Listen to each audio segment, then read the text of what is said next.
Hello दोस्तों। देखिए, आज की इस वीडियो में हम लोग एक और बहुत इंपॉर्टेंट टॉपिक कवर करने वाले हैं। ठीक है, उससे भी पहले आप लोगों को एक क्वेश्चन पूछते हैं। आप लोग मन ही मन इसका आंसर कीजिए और कमेंट में लिखिए सर खुद से। ये वीडियो देखने से पहले आपका अंडरस्टैंडिंग क्या है इसमें। ठीक है, कि लेट सपोज अपने पास एक सेंडर एंड है, एक रिसीवर एंड है। ठीक है, तो सेंडर एंड से डेटा ट्रांसमिट हुआ, फ्रेम बाय फ्रेम होता है। पहले फ्रेम 1 हुआ फर्स्ट आइटरेशन में, सेकंड आइटरेशन में फ्रेम 2 हुआ। आइटरेशन का मतलब लूपिंग, जैसे करके लूपिंग मैनर में होता है। फर्स्ट एक बार में गया, देन एक्नॉलेजमेंट आया, फलाना ढिमकाना, जो भी प्रोसेस था। बट कभी ये सोचे हैं कि रिसीवर एंड से अगर हम लोगों को सेंडर एंड में, मतलब अपना सेंडर एक सर्वर है और रिसीवर एंड कोई यूजर है, मल्टीपल यूजर्स है। ठीक है, यूजर हो सकते हैं बहुत सारे। अब यूजर सिर्फ हर वक्त कंफर्मेशन तो नहीं भेजेगा, मतलब कि डेटा हमको ठीक से मिला है इसका कंफर्मेशन। ऐसा भी हो सकता है कि रिसीवर एंड से डेटा भी सेंड करना हो सके, मतलब रिसीवर एंड से डेटा भी भेजना जरूरी हो सकता है हम लोगों को। ठीक है, भेजना जरूरी हो सकता है। कहाँ पे? सेंडर एंड पे। तो तब हम लोग क्या करेंगे सर? उसी का एक सॉल्यूशन है, एक टेक्निक है, एक मैकेनिज्म है, उसको हम लोग पिगी बैकिंग बोलते हैं। ठीक है, तो let start with piggy banking. ठीक है, इधर एक डेफिनेशन है। तो piggybacking is a technique used in computer networks in which the receiver delays sending an acknowledgement and attach it to its next outgoing data frame। मतलब क्या है कि अपना जो बात बोले हम लोग अभी तक, सेंडर एंड है एक और एक रिसीवर एंड। ठीक है, अभी सेंडर एंड से हम लोग लेट सपोज एक डेटा भेजे हैं। ठीक है, अब क्या करेगा, मतलब इधर हम लोगों का लेट सपोज होस्ट है, होस्ट भी है, ऐसा भी आप लोग पकड़ सकते हैं। ठीक है, तो एक डेटा गया सर, इस डेटा के कॉरस्पॉन्डिंग लेट सपोज हम लोगों को एक्नॉलेजमेंट तो रिसीव करना ही है, क्योंकि हम लोगों ने कुछ सेंडर एंड से रिसीवर एंड तक भेजा है, तो सेंडर एंड को तो कंफर्म करना ही होगा कि डेटा ठीक ठाक ट्रांसमिट हुआ। ठीक है, एक्नॉलेजमेंट मस्ट भी भेजना पड़ेगा।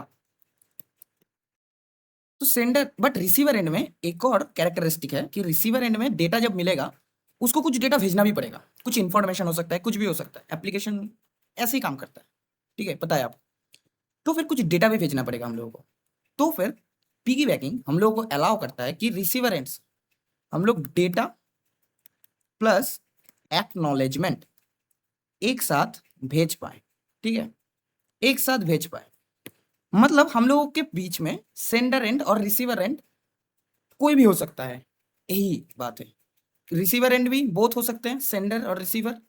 सेंडर एंड भी रिसीवर और सेंडर बोथ हो सकते हैं।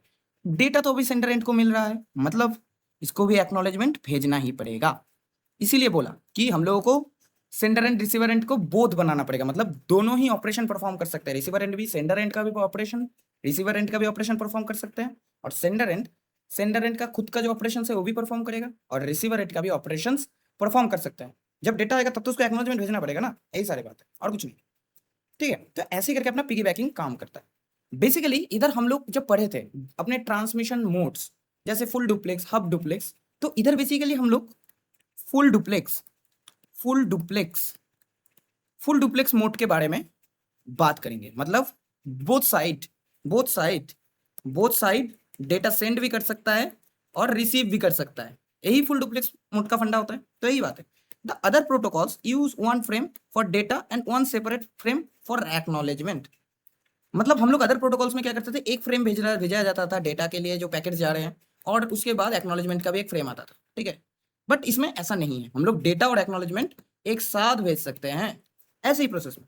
But piggy banking set combined frames frames ऐसा। ठीक है, तो देखिए, the main purpose of piggy banking is that it reduce the number of control frames. जो कंट्रोल फ्रेम्स हैं, बेसिकली एक्नॉलेजमेंट एक कंट्रोल फ्लो का फ्रेम है, कि कंट्रोल फ्लो कैसे करके हो रहा है, ठीक ठाक हो रहा है कि नहीं, अपना फ्लो मेंटेन हो रहा है कि नहीं, उसके लिए कोरस्पॉन्डिंग हम लोग एक्नॉलेजमेंट फ्रेम का इस्तेमाल करते हैं। यही तो बात है ना, तो और कुछ नहीं।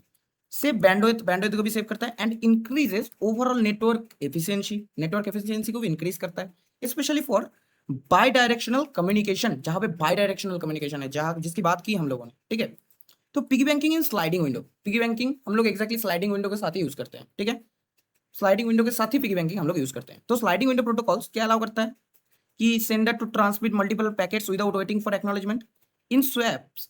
ठीक है, sliding window protocol both sender and receiver maintain finite buffers. ठीक है, दो बफर रहते हैं, हम लोग पढ़े भी थे। कि सिलेक्टिव रिपीट में दो बफर का इस्तेमाल किया जाता है, एक सेंडर बफर, एक रिसीवर बफर, मतलब बोथ साइड में बफरिंग टेक्नोलॉजीज रहते हैं।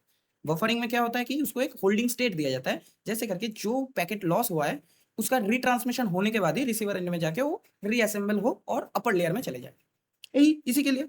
तो सेंडर बफर क्या करता है, होल्ड अनएक्नॉलेज्ड पैकेट्स, हम लोगों को पता है। और रिसीवर बफर क्या करता है कि होल्ड रिसीव्ड और आउट ऑफ ऑर्डर पैकेट्स, ठीक है, जो भी पैकेट आउट ऑफ ऑर्डर हो जाएगा उसको भी रिसीव करेगा, और बोलेगा कि जो पैकेट रिसीव किया है उसको भी हम लोग उस बफर में ही रखेंगे, रिसीवर साइड के बफर में, ठीक है, यही फंडा होता है, हम लोगों को पता है। सिलेक्टिव रिपीट हम लोग पढ़ के आ चुके हैं, ठीक है। If acknowledgement are not received within a time out period, time out का वही सेम फंडा होता है, टाइम आउट पीरियड चलेगा, वो पीरियड अगर पीरियड के अंदर अगर सब कुछ हुआ तो फिर ठीक है, एक्नॉलेजमेंट आ गया अगर, ठीक है, अगर नहीं आया तो फिर हम लोग कंसीडर करवाएंगे रिसीवर सेंडर एंड में, बोथ एंड में इधर होगा, कंसीडर करवाएंगे कि डेटा लॉस या एक्नॉलेजमेंट लॉस हो चुका है, आपको फिर से रिट्रांसमिट करना पड़ेगा, ऐसा ही कुछ, ठीक है। Basically in nature piggy banking fits in sliding window protocols, ऐसे ही करके इसी नेचर की वजह से पिगी बैंकिंग फिट होता है, ठीक है, अपने स्लाइडिंग विंडो के साथ। तो अपना जो नेटवर्क एफिशिएंसी है वो कैसे करके इंक्रीज होता है, पिगी बैंकिंग के हेल्प से, सॉरी बैंकिंग बता दी है, पिगी बैंकिंग होता है सर, प्रोनाउंसिएशन, ठीक है, तो पिगी बैंकिंग होता है। अब नेटवर्क एफिशिएंसी कैसे करके इंक्रीज होगा, to increase network efficiency by using full duplex transmission, full duplex transmission हम लोग प्रोवाइड कर रहे हैं इधर, कि सेंडर एंड और रिसीवर एंड कोई भी हो सकता है, अपना होस्ट ए और होस्ट बी, इन दोनों में से कोई भी रिसीवर कोई भी सेंडर हो सकते हैं, अपने नीड के बेसिस में, क्राइटेरिया के बेसिस में, करंट नेटवर्क कंडीशन के बेसिस में हम लोग डिसाइड कर सकते हैं, ठीक है, यही ओवरऑल बात होती है।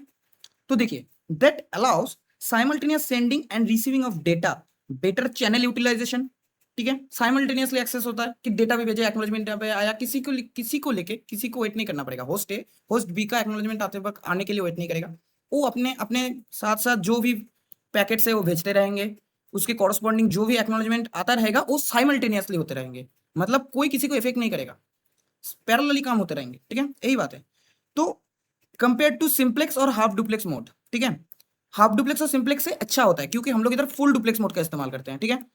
देखिए, हम लोग बेसिकली जो अपना एफिशिएंसी है और फुल डुप्लेक्स मोड है उसको हम लोग बेसिकली दो तरीके से हम लोग अचीव कर सकते हैं। एक सिंपल वे होता है कि separate channels, use two separate channels, one channel for sending data, one channel for receiving data, but इसमें एक मेन डिसएडवांटेज है, वेस्टेज बैंडविड्थ, बैंडविड्थ का वेस्टेज होगा when traffic is low in one direction, कोई भी एक डायरेक्शन में, मतलब सोच लो रिसीवर को सिर्फ एक बार कुछ डेटा सेंड करना पड़ रहा है, बट अपने सेंडर को बहुत बार डेटा सेंड करना पड़ रहा है, तो एक साइड तो आइडल हो गया ना, एक साइड का ट्रैफिक उतना क्रेज नहीं है, ट्रैफिक में उतना हाई नहीं है ट्रैफिक उसका, ठीक है, तो इसीलिए बैंडविड्थ का तो आइडलनेस चला आएगा, वो जो चैनल था वो आइडल रहेगा ज्यादातर टाइम, तो उसको हम लोग को आइडल नहीं रखना है, ठीक है, यही जब हम लोगों को चाहिए होगा तब हम लोग एक चैनल क्रिएट करेंगे, तो इसी कॉन्सेप्ट के लिए आता है पिगी बैकिंग सर, ठीक है।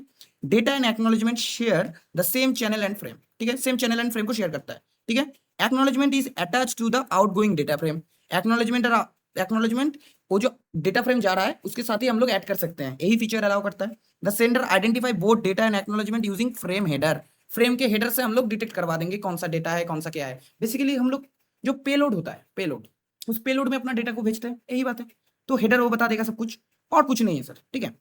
फिर piggybacking reduce protocol overhead and improve channel utilisation, क्यों हो रहा है पता है आपको, ठीक है, यही सारे बात है। अब कुछ कंडीशंस देख लेते हैं कब हमको क्या इस्तेमाल करना चाहिए, कब हम लोगों को नॉर्मल ट्रांसमिशन यूज करना चाहिए, एक्नॉलेजमेंट सिंपली रिसीव करना चाहिए, और कब हमको पिगी बैंकिंग, मतलब पिगी बैंकिंग यूज करने के लिए कंडीशंस सर, ठीक है, कंडीशंस। तो देखिए, कंडीशंस इन पिगी बैंकिंग मतलब सिनारियोस थोड़ा डिस्कस करेंगे इधर, सिनारियोस के अकॉर्डिंग कैसा कैसे करके हम लोग को कंडीशंस, इधर कौन से कंडीशंस अप्लाई करने हैं, ठीक है। यही, if a host has both data and acknowledgement, मतलब अपने पास होस्ट तो दो ही है, ऐसे करके समझिए, ठीक है। इधर जो अपने पास जो डायग्राम था, कहाँ आ गया सर, हाँ डायग्राम, ये अपना होस्ट ए है और ये अपना होस्ट बी है, तो इसमें से कोई भी रिसीवर कोई भी सेंडर हो सकता है, ठीक है, इसको मारिए गोली, सेंडर रिसीवर का कॉन्सेप्ट को इसको मारिए गोली, कोई भी हो सकता है, होस्ट बी भी सेंडर रिसीवर कुछ भी हो सकता है, होस्ट ए भी सेंडर रिसीवर कुछ भी हो सकता है, जैसे करके रियल वर्ल्ड एप्लीकेशंस काम करते हैं। सर हम लोग सर्वर से डेटा नहीं भेजते, सर्वर को कुछ डेटा देना भी पड़ता है यूजर को, मतलब यूजर देते हैं भेजते हैं नेटवर्क के थ्रू, तो इसी को हैंडलिंग करते हैं ऐसे करके, ठीक है। तो हम लोग देख रहे थे, ठीक है, क्या कि कहा गया, हाँ, तो if a host has both data and acknowledgement to send, अगर कोई भी होस्ट के पास डेटा और एक्नॉलेजमेंट दोनों रहे, ठीक है, तो एक कंबाइन कर देगा, बोथ फ्रेम को सेंड कर देगा। एक condition, if a host has only an acknowledgement, सिर्फ एक होस्ट के पास अगर एक्नॉलेजमेंट रहे, कोई डेटा मेटा का बात नहीं है, ठीक है, जैसे करके हो रहा था सेकंड टाइम के लिए, ठीक है, तो the host wait for a short time to check whether data becomes available. मतलब वो एक शॉर्ट टाइम पीरियड के लिए एक टाइम पीरियड रहेगा, ठीक है, एक टाइम पीरियड रहेगा, उस टाइम पीरियड के अंदर ही वो थोड़ा वेट कर लेगा, जो बफर रहता है जो वेटिंग स्टेट को प्रोवाइड करता है, ऐसे ही करके बफर इसीलिए हम लोग यूज करते हैं, ठीक है, तो वो थोड़ा हम लोगों को अलाउ कर देगा कि वेट करने के लिए एक शॉर्ट टाइम पीरियड में।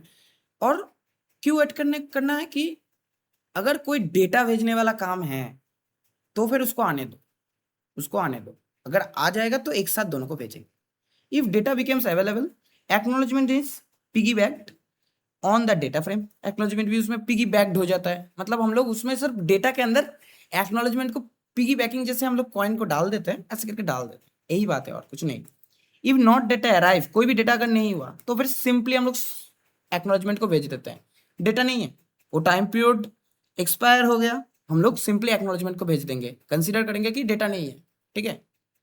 This provide exclusive acknowledgement delay को प्रिवेंट करता है, सॉरी प्रोवाइड बोल दिया, प्रिवेंट करता है। If host has only data, अगर होस्ट के पास ओनली डेटा रहे तो the last pending acknowledgement is included in outgoing data frame. अगर सिर्फ डेटा पार्ट रहे तो फिर चेक होगा कि लास्ट पेंडिंग कोई एक्नॉलेजमेंट बचा है कि नहीं, अगर हो है तो उसके साथ पिगी बैक कर दो एक्नॉलेजमेंट को भी। अगर ऐसा नहीं होता, मतलब एक टाइम पीरियड इसके लिए भी चलेगा, अगर ये टाइम पीरियड क्रॉस कर गया तो फिर हम लोग सोचेंगे सिर्फ डेटा ही है सेंड करने के लिए, कोई भी एक्नॉलेजमेंट वगैरह वगैरह कुछ नहीं है, तो डेटा हम लोग भेज देंगे। ऐसे ही करके ओवरऑल अपना जो पिगी बैकिंग होता है, ठीक है, अपना जो पिगी बैकिंग होता है ऐसे ही करके ओवरऑल काम करता है सर, और कुछ भी नहीं है। देखिए ये सारे कॉन्सेप्ट्स ना बहुत आसान कॉन्सेप्ट्स है, आपको क्रिएटिव बनना पड़ेगा, इमेजिनेशन पावर को बढ़ाना पड़ेगा, कि इमेजिन करना पड़ेगा कैसे करके ओवरऑल ट्रैवल कर रहा है डेटा, और कुछ नहीं सर। तो फिर कॉन्सेप्ट आपको एकदम पानी की तरह क्लियर हो जाएगा, क्रिस्टल क्लियर हो जाएगा आपके सामने, ठीक है। तो और कुछ नहीं है सर पिगी बैकिंग में, और ये आपके नोट के पर्पज के लिए है, आप लोग नोट डाउन कर सकते हैं। तो ठीक है, थैंक यू, मिलते हैं नेक्स्ट वीडियो में।